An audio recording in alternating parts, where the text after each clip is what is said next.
So on Friday, the stock market absolutely tanked. It plummeted. It's my favorite economic illiterate social democrat, Kyle Kulinski, here to talk about the coming market crash. For once, he hasn't started with a shitty premise, so that's hopeful. But if there's one thing that I've learned from covering these people as much as I do, and as I've implied, it's that all hope is gone once they actually start covering the economics. So, the question is this going to be the giant downturn that I've been warning you about for a while now? Well, the answer is maybe, maybe not. We'll have to wait and see. Oh, right now, every aspect of the economy is not in good shape. Specifically, we have a high rate of investment in the stock market with a low amount of credit, which, like the market crashes of 1929 and 2008, could easily trigger the Federal Reserve to create a credit expansion. The market's going to crash either way, but the credit expansion is going to make it worse and prolong it. What we're experiencing right now, I believe, is the period where most traders in the stock market haven't yet realized that this is just a bubble, but once they do, boom, market crash, because they're going to sell off all their assets, and stocks are the easiest asset to liquidate. But on top of that, the US dollar is already starting to be rejected by countries such as Iran and China, who recently released a gold-backed currency. Then you've got things like Trump's tariffs, which are going to disincentivize countries from doing business in the United States, and the increase of regulations, which are increasing the cost of doing business in the US and are rising the prices up rapidly. This is literally a recipe for disaster. But the catalyst of this sharp drop, according to USA Today, if indeed they're right, is an indictment on our entire economic system. Now, you might say that sounds like hyperbole, Kyle. Well, hold on. We're going to go directly to the passage I'm talking about here, and then you make up your mind. So USA Today reports the following. Ironically, Friday's sell-off was sparked by continued good news in the job market, with the government reporting that the economy created 200,000 jobs in January, and data showing wages for U.S. workers rose at their fastest pace since 2009. A pickup in pay that spurred fears of a spike in inflation. Good news for workers is viewed as not so good news for stocks, as it suggests the economy is in danger of overheating. That could pressure the Federal Reserve to hike short-term interest rates more aggressively than expected, says Russell Price, senior economist at Ameriprise Financial. So do you understand what they're arguing there? They're saying two things basically were the catalyst for this giant dip in stocks. One of them is the fears that the interest rate is going to go up. But as they explained, the slight uptick in wages made it so stocks plummeted. What a dishonest way to explain raising the minimum wage. Wages would increase naturally due to competition and innovation, lowering the cost of production in a market free of regulation, but what you're doing is using the force of the government to force employers to pay more than the market's equilibrium. The labor market, much like any other, has a supply and demand curve. The amount of available workers representing supply and the amount employers can pay in their labor force representing demand. If you raise the minimum wage, this makes it so employers can't spend as much on their production and have to spend more on their labor force. Meaning, two things will happen as a result of raising the minimum wage. People will be laid off because businesses they work for can't afford to employ as many people, or the cost of commodities will increase since it takes more for producers to make profit since they're spending more on laborers. So yes, it makes perfect sense for stocks to plummet in response to an increase of the minimum wage since investors are seeing less in returns.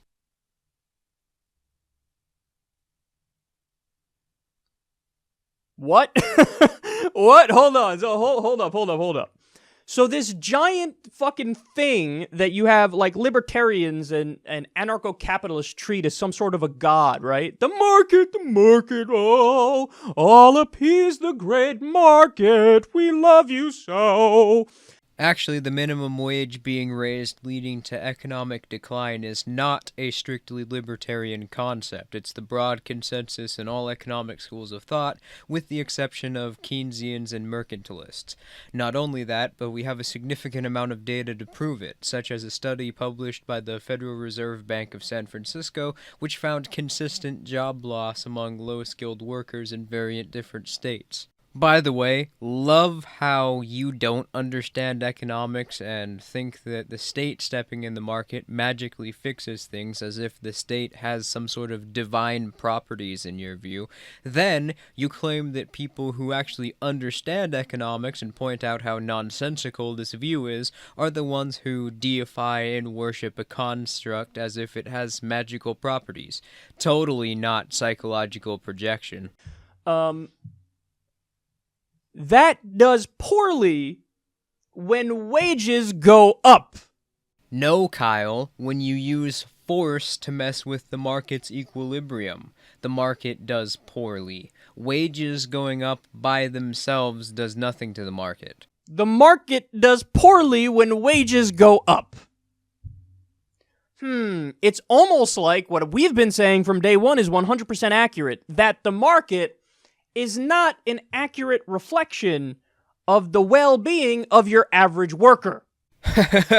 Well, that was a dumb thing to say. Literally, what the market is people gathering to trade commodities. The quality of the market directly influences the economy. And hey, just so happens that we know exactly what improves the quality of life for the average person in relation to economics. However, you and your center to far left contemporaries refuse to acknowledge these facts and refuse to make this correlation, even though it's very clearly laid out for you.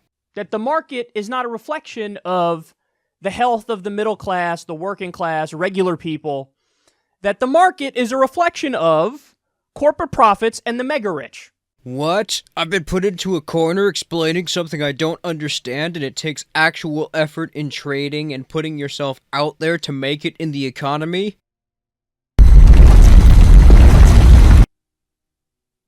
So when there was a slight uptick in wages for the first time in a long time, they go, "Oh my God, this is terrible."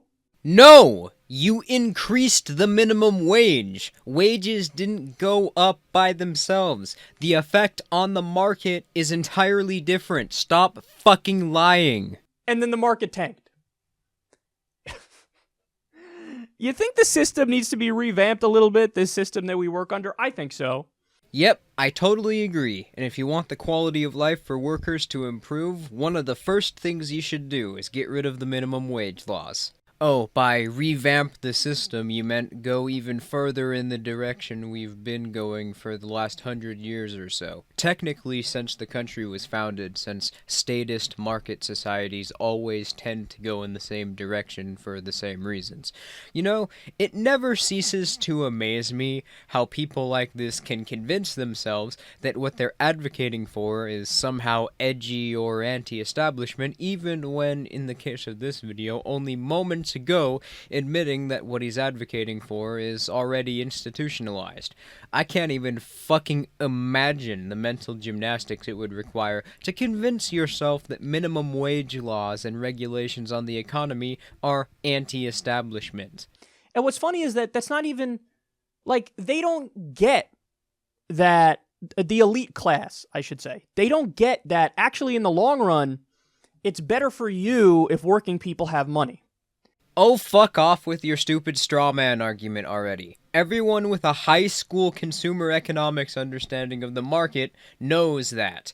That's not what people are arguing for, though. What we're saying is that minimum wage laws decrease the amount of people who are employed and increase the cost of commodities, making it harder for the average person to get by because it costs more to survive, and harder for the average person to get a job because less jobs are available.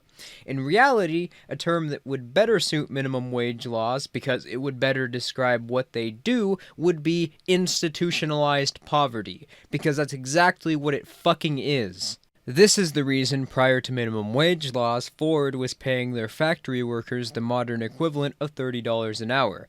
I think that you don't make this argument explicitly because no matter how you try and spin it, if you think about it, it'll fall apart immediately. Would you work for somebody who'd pay you nothing? No, then you don't need the government to enforce wages. Would you work for an employer who's paying you $1 an hour when there's a guy right down the street offering to pay you $15 an hour for the same job?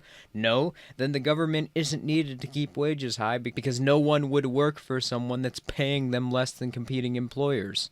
Because we saw what happened with the Great Depression. So during the Great Depression, the top 1% made 24% of the income. Top 1% made 24% of the income. When that happened, basically, the working class was so poor that they didn't have the money anymore to buy the goods that the so-called captains of industry were producing.